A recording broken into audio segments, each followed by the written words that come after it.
بسم اللہ الرحمن الرحیم۔ اللہ تبارک و تعالیٰ کے بابرکت نام سے شروع جو بڑا مہربان اور نہایت رحم فرمانے والا ہے۔ السلام علیکم ورحمۃ اللہ وبرکاتہ۔ پیارے ناظرین، یہ قرآن کی سورت پڑھنے سے اچانک موت اور اچانک مصیبت نہیں آ سکتی۔ حضرت محمد صلی اللہ علیہ وآلہ وسلم کا فرمان ہے، یہ سورت تمہیں اللہ کی پناہ میں لے لیتی ہے۔ یہ سورت حفاظت کا حصار ہے، نورانی ڈھال ہے، گناہوں پر تلوار ہے اور جنت کا ذریعہ ہے۔ وہ سورت قرآن پاک کی بہت ہی پیاری اور مقدس سورت ہے۔ پیارے ناظرین، حضرت عثمان رضی اللہ تعالی عنہ نے فرمایا کہ نبی کریم صلی اللہ علیہ وآلہ وسلم نے ارشاد فرمایا، کوئی بھی بندہ یہ سورت 3 مرتبہ صبح اور 3 مرتبہ شام کو پڑھ لیتا ہے تو اس کو کوئی چیز زمین میں ہو یا آسمان میں نقصان نہیں پہنچا سکتی۔ اس صورت میں ایک روحانی حصار ہے، ایک نورانی ڈھال ہے جو بندے کے گناہوں، جنات ہوں یا جادو ہوں یا نظر بند ہو، اچانک موت کا خوف ہو، جب یقین کے ساتھ اس صورت کو صبح اور شام کو پڑھ لیتے ہیں تو اللہ تبارک و تعالی اس کی حفاظت فرماتا ہے جو بندے کے وہم و گمان میں بھی نہیں ہوتی۔ یہ صورت بندے کے گرد ایک ایسا نورانی قلعہ بنا دیتی ہے کہ شیطان 1000 بار کوشش کرے مگر قریب بھی نہیں آ سکتا۔ اس صورت کے ساتھ جو دن طلوع ہوتا ہے وہ دن بندے کے لیے حفاظت کی ضمانت لے کر آتا ہے، اور جس رات یہ صورت پڑھی جائے اس رات اچانک موت کا سایہ بھی قریب نہیں آ سکتا۔ یہ صورت پڑھنے والا وہ خوش نصیب ہے جس کی زندگی سے اندیشے، وسوسے اور شیطانی چالیں یکدم دور ہو جاتی ہیں۔ یہ صورت دنیا کے ہر خوف پر غالب ہے۔ اس صورت کے ساتھ دل کو سکون ملتا ہے، رزق میں برکت آتی ہے، دشمن زیر ہو جاتے ہیں اور دل کا خوف اللہ کی رحمت سے بدل جاتا ہے۔ ایسی زندگی جو ہر وقت غیر مرئی مرحلوں کی زد میں ہو، وہ قرآن کی صورت کے سبب محفوظ، مطمئن اور باوقار ہو جاتی ہے۔ پیارے ناظرین، اس صورت کے ساتھ جینے والا انسان جب صبح کرتا ہے تو گویا خود کو اللہ کی مکمل پناہ میں دے دیتا ہے۔ سن لو، جب تک یہ صورت تمہاری زبان پر جاری ہے اس دن تیری موت کا وقت نہیں آیا، اور جب تیرے دل میں اس صورت پر یقین کامل ہو گیا تو دنیا کی کوئی طاقت تیرا کچھ بگاڑ نہیں سکتی۔ وہ پیاری صورت یہ ہے۔ پیارے ناظرین، ہمارا آج کا وظیفہ قرآن پاک کی ایک ایسی صورت کا وظیفہ ہے جو بہت ہی زیادہ بابرکت اور اثر والی صورت ہے۔ جو شخص اس صورت کو پڑھتا ہے تو حضور پاک صلی اللہ علیہ وآلہ وسلم کا فرمان ہے کہ وہ اللہ تعالیٰ کی پناہ میں آ جاتا ہے۔ یہ صورت حفاظت کا حصار ہے اور ساتھ ہی نورانی ڈھال بھی ہے اور جنت کا ذریعہ بھی ہے۔ حضور پاک صلی اللہ علیہ وآلہ وسلم نے فرمایا، قرآن پاک کی یہ صورت پڑھنے والا کبھی بھی اچانک موت یا مصیبت کا شکار نہیں ہوتا۔ یہ صورت پڑھنے سے آپ کو کبھی بھی کسی مایوسی کا سامنا نہیں کرنا پڑے گا۔ انشاءاللہ یہ صورت پڑھنے سے آپ کی تمام پریشانیاں، تمام مشکلیں دور ہو جائیں گی اور تمام حاجتیں پوری ہوں گی۔ پیارے ناظرین، یہ صورت پڑھنے سے اللہ تبارک و تعالی آپ کے رزق میں اپنی غیب سے مدد شامل کر دے گا اور اس کے رزق میں اتنی برکت ڈال دے گا کہ آپ خود بھی حیران رہ جائیں گے۔ جو شخص یہ صورت پڑھتا ہے اس پر اللہ تبارک و تعالیٰ کی خاص رحمت اور خاص کرم ہو جاتا ہے۔ ہمارا آج کا وظیفہ بہت ہی طاقتور اور مجرب وظیفہ ہے۔ پیارے ناظرین، اگر اللہ تبارک و تعالیٰ کے ذکر کو، بے شک وہ اللہ کے ناموں کا ذکر ہو، بے شک وہ اللہ کی کتاب کا ذکر ہو، بے شک پیارے نبی صلی اللہ علیہ وآلہ وسلم کی کسی سنت کا ذکر ہو، اگر ہم پورے یقین کامل کے ساتھ کریں گے تو اللہ تبارک و تعالی آپ کو اس کا اجر ضرور عطا فرمائیں گے۔ میری آپ سے گزارش ہے کہ آپ اس قرآن پاک کی سورت کو دل سے خوش و خضوع ہو کر ضرور پڑھیں تاکہ اللہ تبارک و تعالیٰ بھی آپ کو اپنی حفاظت میں لے لے اور آپ کی تمام مشکلات، تمام پریشانیاں، تمام مصیبتیں آپ سے دور ہو جائیں۔ پیارے ناظرین، دنیا کی زندگی بے شک فانی ہے اور اس کی فتنہ انگیز جو لمحے ہیں انسان کو کسی نئی آزمائش میں ڈال دیتے ہیں۔ کبھی اچانک موت تو کبھی بے خبر مصیبت انسان کو ایسے گھیر لیتی ہے کہ بچاؤ کا کوئی راستہ بھی نظر نہیں آتا، مگر اللہ تعالیٰ کی رحمت اتنی زیادہ خاص ہو جاتی ہے کہ اللہ تبارک و تعالیٰ اپنے بندے کو کبھی بھی بے یار و مددگار نہیں چھوڑتا۔ اس نے قرآن پاک جیسی ایسی نعمت ہمیں عطا فرمائی ہے جس میں کی ایک ایک آیت میں شفا ہے، ہر حرف میں ہمارے لیے رحمت ہے اور حفاظت کا حصار ہے۔ اس قرآن مجید میں ایک ایسی سورت بھی موجود ہے جس کے بارے میں حضور پاک صلی اللہ علیہ وآلہ وسلم نے ارشاد فرمایا، جو شخص اس سورت کی تلاوت کرتا ہے اس پر کبھی بھی اچانک موت نہیں آتی اور وہ اچانک آنے والی تمام مصیبتوں سے محفوظ رہتا ہے جو اس پر آنی ہوتی ہیں۔ یہ سورت اللہ کی طرف سے بندے کے گرد نورانی ڈھال بن جاتی ہے، اس سے شیطان کے شر، دنیا کے فتنوں اور آخرت کی ہولناکیوں سے بچاتی ہے۔ یہ سورت اللہ کے عرش سے نازل ہونے والی ایک ایسی نعمت ہے جو پڑھنے والے کو اللہ کی امان میں دے دیتی ہے۔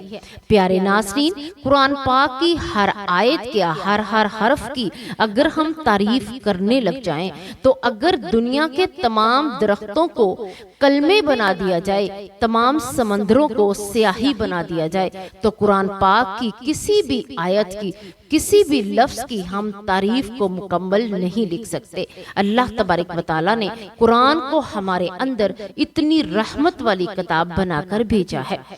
بے شک یہ گناہوں کی زنجیروں کو توڑنے والی ہے، قبر کی وحشتوں کو ختم کرنے والی ہے اور جنت کے دروازوں کو کھولنے والی ہے۔ یہ قرآن پاک کی پیاری سورت ہر مسلمان کے دل کو تھام لینے والی ہے۔ اس کی ایک بار تلاوت بھی ایمان کو تازگی بخشتی ہے اور جو اسے روزانہ پڑھ لے وہ اللہ کی خصوصی حفاظت میں آ جاتا ہے۔ پیارے ناظرین، حضرت عائشہ صدیقہ رضی اللہ تعالی عنہا سے روایت ہے، وہ فرماتی ہیں کہ نبی پاک صلی اللہ علیہ وآلہ وسلم ایک سفر میں تشریف لے جا رہے تھے کہ ہم امہات المؤمنین بھی آپ صلی اللہ علیہ وآلہ وسلم کے ہمراہ تھی۔ اس سفر کے دوران ام المؤمنین حضرت صفیہ رضی اللہ تعالی عنہا کا اونٹ بیمار ہو گیا اور وہ سوار ہونے سے عاجز آ گئی، جبکہ حضرت زینب بنت حجاج رضی اللہ تعالی عنہ کے پاس ایک زائد اونٹ موجود تھا۔ نبی پاک صلی اللہ علیہ وآلہ وسلم سے ان سے ارشاد فرمایا، صفیہ کا اونٹ بیمار ہو گیا ہے اور تمہارے پاس زائد اونٹ موجود ہے، اگر تم ان کو ایک اونٹ دے دو تو بہتر ہے۔ حضرت زینب رضی اللہ تعالی عنہا نے جواب میں عرض کیا، یا رسول اللہ صلی اللہ علیہ وآلہ وسلم، کیا میں اس یہودیہ کو اپنا اونٹ دے دوں؟ یہ سن کر نبی کریم صلی اللہ علیہ وآلہ وسلم بہت ناراض ہوئے، کیونکہ حضرت صفیہ رضی اللہ تعالی عنہا یہود النسل تھیں اور بعد ازاں مسلمان ہو کر ازواج مطہرات میں شامل ہوئی تھیں۔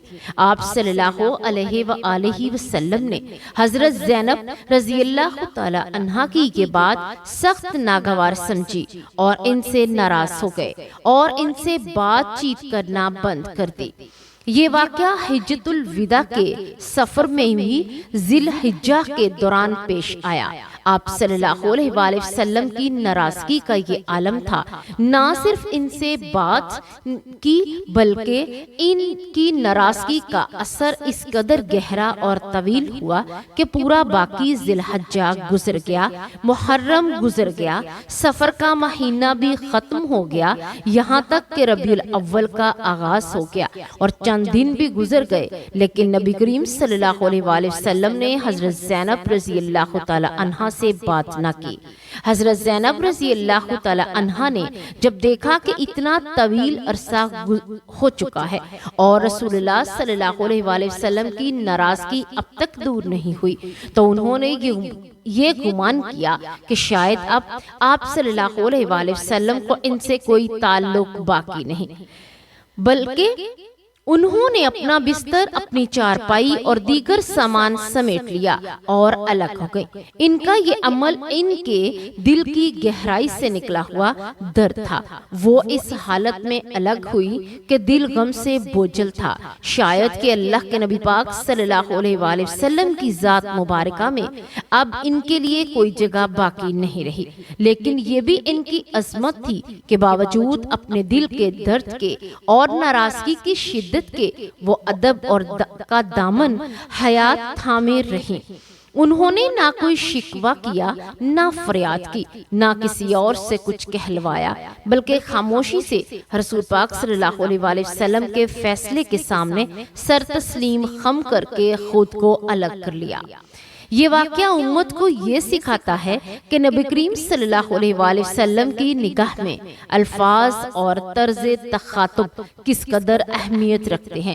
ایک جملہ جو دل آزاری کا سبب بنے اللہ کے نبی پاک صلی اللہ علیہ وآلہ وسلم کو ناگوار گزر سکتا ہے، اور یہ بھی کہ حضور اقدس صلی اللہ علیہ وآلہ وسلم اپنے اخلاق میں اتنے بلند تھے کہ جب بھی کوئی ان کی رضامندی کا مستحق نہ رہتا تو اس کو اس انداز میں سمجھاتے کہ الفاظ کی سختی سے زیادہ عملی اظہار ناراضگی کا ذریعہ بنتی۔ اس واقعہ میں حضرت صفیہ رضی اللہ تعالی عنہا کی شان بھی نمایاں ہوتی ہے کہ وہ اگرچہ یہودیہ نسل تھی، مگر ان کے ایمان اور کردار نے انہیں رسول اللہ صلی اللہ علیہ وآلہ وسلم نے ان کی عزت کی حفاظت اس طرح فرمائی کہ ان کے حق میں کہی گئی ایک نازیبا بات پر شدید ناراضگی کا اظہار فرمایا، اور حضرت زینب رضی اللہ تعالی عنہا کے ساتھ تعلقات منقطع فرما دیے۔ اس سے یہ سبق ملتا ہے کہ ایمان لانے کے بعد کسی کی سابقہ حیثیت کو تان و تشنیع کا نشانہ بنانا اسلام کی روح کے خلاف ہے، اور اللہ کے نبی کریم صلی اللہ علیہ وآلہ وسلم کسی مومنہ کی توہین برداشت نہیں کرتے، خواہ وہ ابتدا میں کسی بھی قوم سے تعلق کیوں نہ رکھتی ہوں۔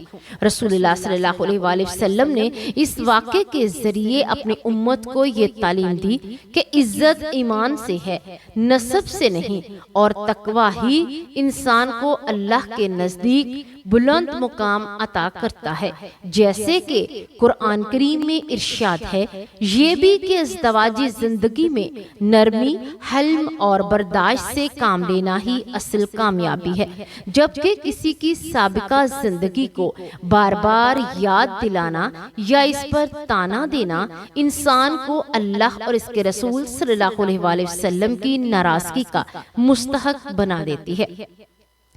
یہ واقعہ ہمیں آج بھی یہی سکھاتا ہے کہ ہمیں اپنی گفتگو میں احتیاط برتنی چاہیے، اور کسی کی سابقہ حیثیت پر اس کی موجودہ عزت کو کم نہ کرنا، خاص طور پر اگر وہ اللہ اور اس کے رسول صلی اللہ علیہ وآلہ وسلم کی اطاعت میں آ چکا ہو۔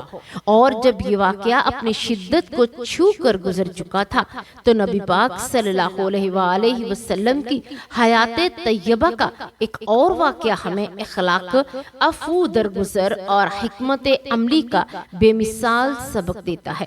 یہ واقعہ حضرت سفیان بن امیہ رضی اللہ تعالی عنہ کا ہے، جو ابتدا میں اسلام کے سخت دشمن تھے۔ غزوہ بدر میں مشرکین کی طرف سے ہوئے کہ غزوہ احد میں مسلمانوں کے خلاف لڑے، لیکن فتح مکہ کے موقع پر جب نبی پاک صلی اللہ علیہ وآلہ وسلم فاتحہ کی حیثیت سے مکہ میں داخل ہوئے تو سفیان بن امیہ بھاگ کر سمندر کی طرف جانے لگے تاکہ کسی کشتی کے ذریعے ملک سے نکل جائیں۔ حضرت عمیر بن وہاب رضی اللہ تعالی عنہ نے حضور اقدس صلی اللہ علیہ وآلہ وسلم سے سفیان کے لیے امان طلب کی تو آپ صلی اللہ علیہ وآلہ وسلم نے فرمایا کہ واپس آ جائے، ہم اسے امان دیتے ہیں۔ چنانچہ حضرت عمیر رضی اللہ تعالی عنہ سفیان کے پیچھے گئے اور سمندر کے کنارے انہیں جا کر امان کا پیغام دیا، لیکن سفیان نے کہا کہ مجھے کیسے یقین ہو کہ مجھے قتل نہیں کریں گے؟ حضرت عمیر رضی اللہ تعالی عنہ نے کہا کہ اللہ کے نبی پاک صلی اللہ علیہ وآلہ وسلم کا وعدہ کبھی جھوٹا نہیں ہوتا۔ بالآخر سفیان واپس مکہ آئے اور کچھ وقت نبی پاک صلی اللہ علیہ وآلہ وسلم کے ساتھ گزارا۔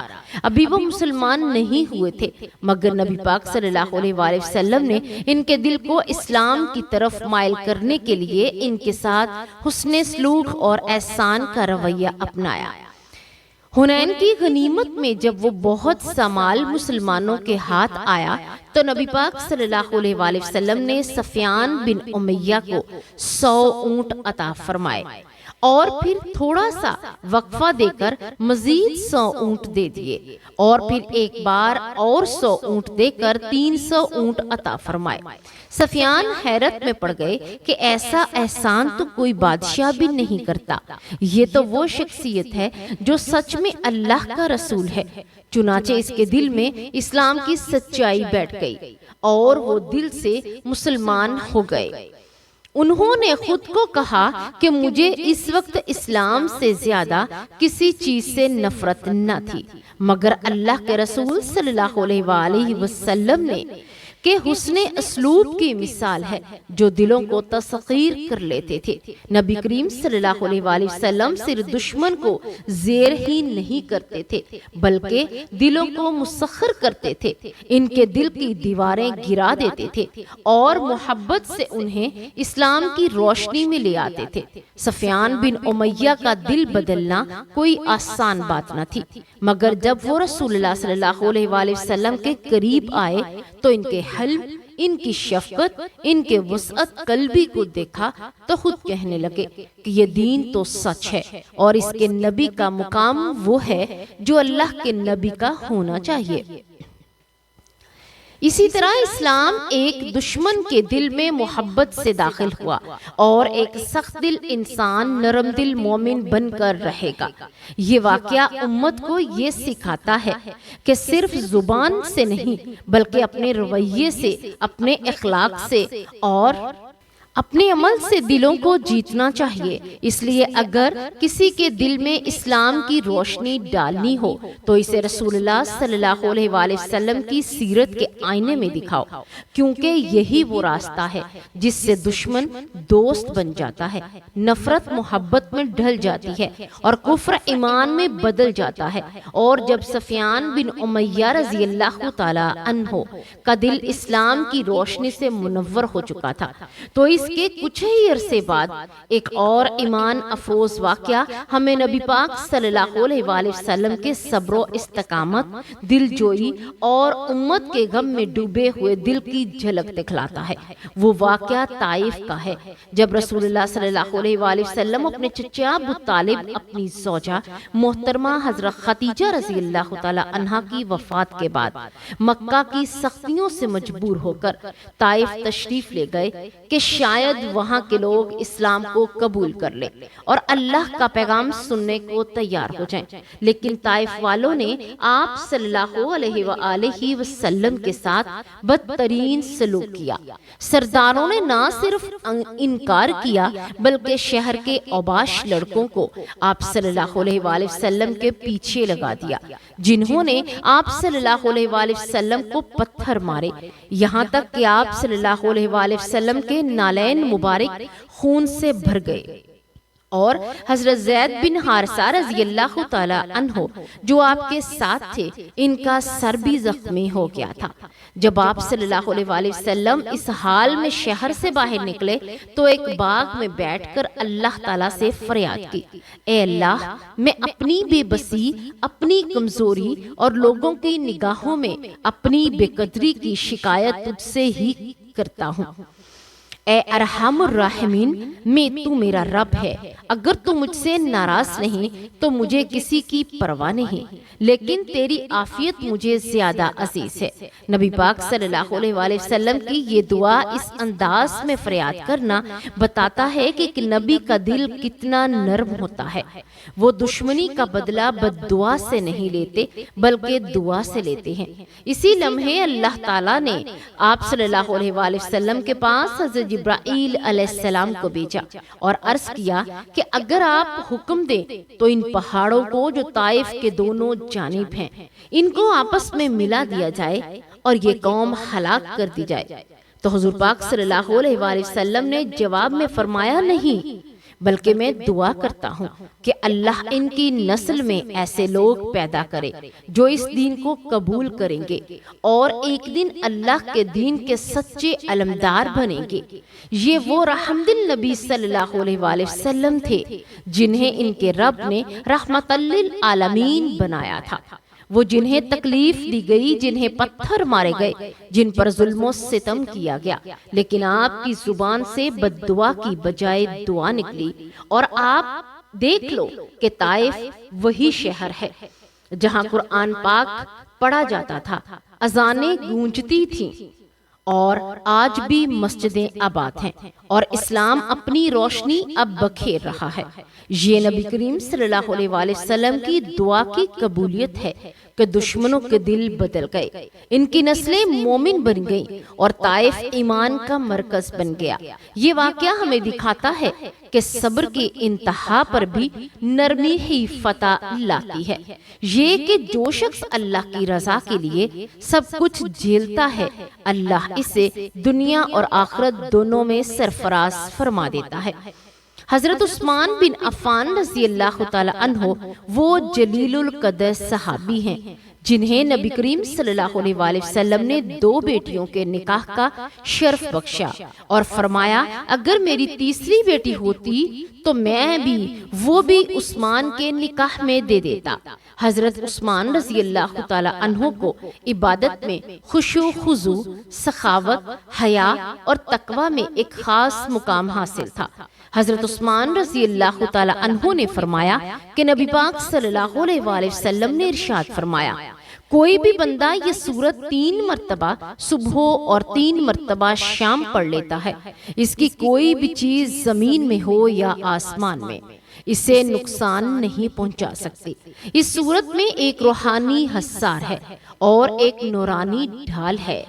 جو بندے کو گناہ ہو، جو بندے کے غلطیاں ہوں، خطائیں ہوں یا جنات ہوں، جادو ہوں یا نظر بد ہو، اچانک موت کا آنا، اچانک کسی تکلیف کا آنا، پریشانی کا آنا ہو، جب بندہ یقین کے ساتھ قرآن کی سورت کو صبح و شام پڑھ لیتا ہے تو اللہ تبارک و تعالی اس کی ایسی حفاظت فرماتا ہے جو بندے کے وہم و گمان میں بھی نہیں ہوتا۔ یہ کلمات بندے کے گرد ایک ایسا نورانی قلعہ بنا دیتے ہیں کہ شیطان 1000 بار کوشش کرے مگر قریب بھی نہیں آ سکتا۔ اس صورت کے ساتھ جو دن طلوع ہوتا ہے وہ دن بندے کے لیے حفاظت کی ضمانت لے کر آتا ہے، اور جس رات یہ صورت زبان پر ہوگی اس رات اچانک موت کا سایہ بھی قریب نہیں آ سکتا۔ یہ صورت پڑھنے والا وہ خوش نصیب ہے جس کی زندگی سے اندیشے، وسوسے اور شیطانی چالیں یکدم سے دور کر دی جاتی ہیں۔ یہ صورت دنیا کے ہر خوف پر غالب ہے اور ان کے ساتھ دل کو سکون ملتا ہے، رزق میں برکت آتی ہے، دشمن ڈھیر ہو جاتا ہے اور دل کا خوف اللہ کی رحمت میں بدل جاتا ہے۔ ایسی زندگی جو ہر وقت غیر حملوں کی زد میں ہو، قرآن کی سورت کے سبب محفوظ، مطمئن اور باوقار نظر آتی ہے۔ اس سورت کے ساتھ جینے والا انسان جب صبح کرتا ہے تو گویا خود کو اللہ کی مکمل پناہ میں لے دیتا ہے۔ سن لو جب تک یہ صورت تیری زبان پر جاری ہے اس دن تیری موت کا وقت نہیں آیا، اور جب تیرے دل میں اس کا یقین کامل ہوگا تو دنیا کی کوئی طاقت تیرا کچھ بھی بگاڑ نہیں سکتی۔ حضرت عثمان رضی اللہ تعالی عنہ کی زبان پر اکثر ایک دعا جاری رہتی تھی جو رسول اللہ صلی اللہ علیہ وآلہ وسلم نے سکھائی۔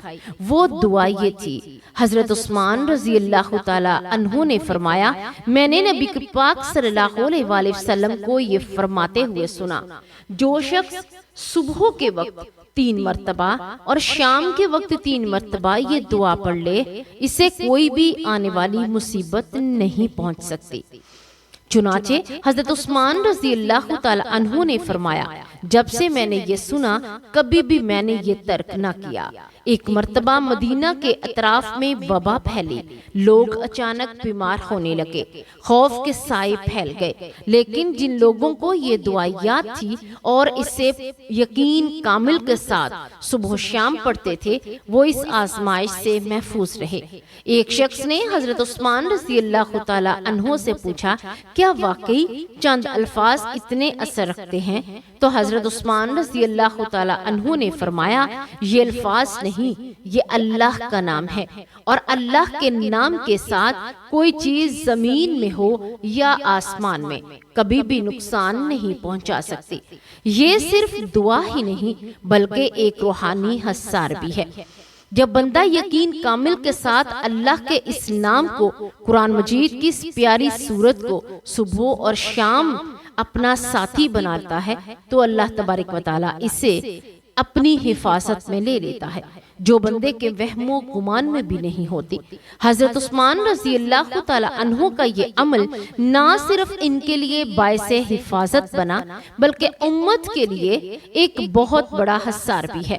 پیارے ناظرین، اب ہم وظیفے کی جانب چلتے ہیں۔ وہ کون سی صورت ہے جو آپ نے پڑھنی ہے؟ تو میں آپ کو اس ویڈیو میں اسے پڑھنے کا پورا طریقہ بتا دوں۔ آپ نے سب سے پہلے حضور پاک صلی اللہ علیہ وآلہ وسلم کی ذات مبارکہ پر درود پاک کا نذرانہ پیش کرنا ہے۔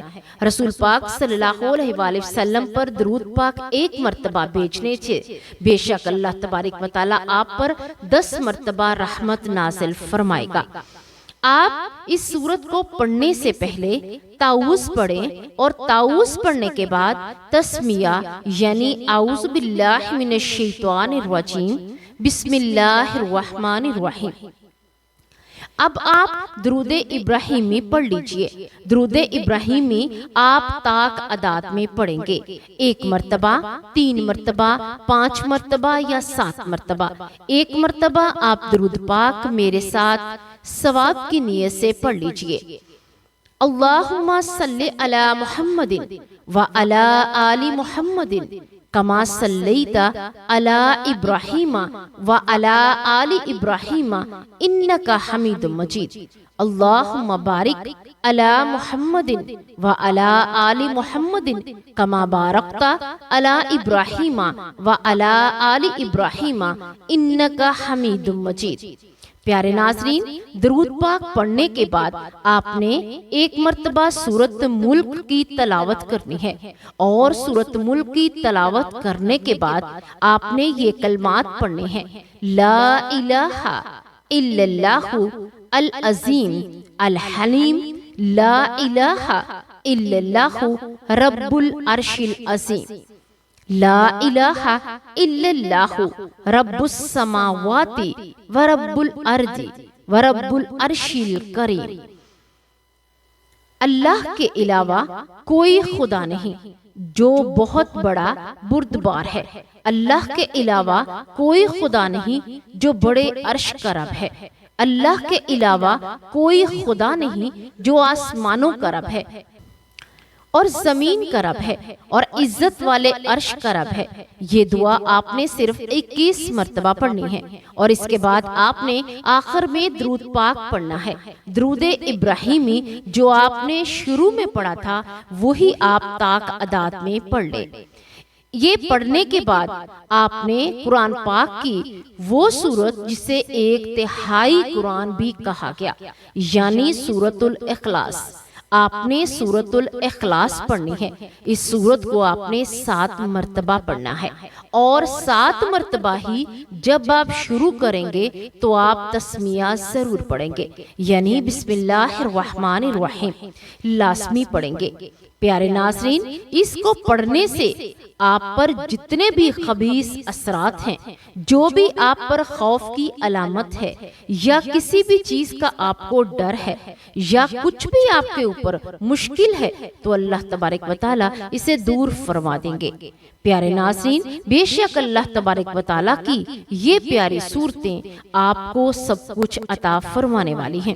پیارے ناظرین، اگر سورۃ ملک کو دیکھا جائے تو سورۃ ملک کی تلاوت کرنے سے اللہ تبارک و تعالی آپ کو قبر کے عذاب سے بھی محفوظ رکھے گا، اور سورۃ الاخلاص کی تلاوت کرنے سے اللہ دنیا کی مشکلوں سے بچانے کے ساتھ اللہ آپ کو جنت الفردوس میں بھی اعلیٰ مقام عطا فرمائے گا۔ اللہ تبارک و تعالیٰ سے دعا ہے کہ اللہ تبارک و تعالیٰ ہمیں اس کلمے کی برکت سے دنیا اور آخرت دونوں میں کامیاب و کامرانی نصیب فرمائے۔ اللہ تبارک و تعالیٰ سے دعا ہے کہ اللہ تبارک و تعالیٰ ہمیں دین کی بات سننے، سمجھنے اور اس پر عمل کرنے کی توفیق عطا فرمائے۔ اللہ تبارک و تعالیٰ ہمیں قرآن و سنت کے مطابق زندگی بسر کرنے کی توفیق عطا فرمائے۔ اللہ تبارک و تعالیٰ ہم تمام کا حامی و ناصر ہو، آمین یا رب العالمین۔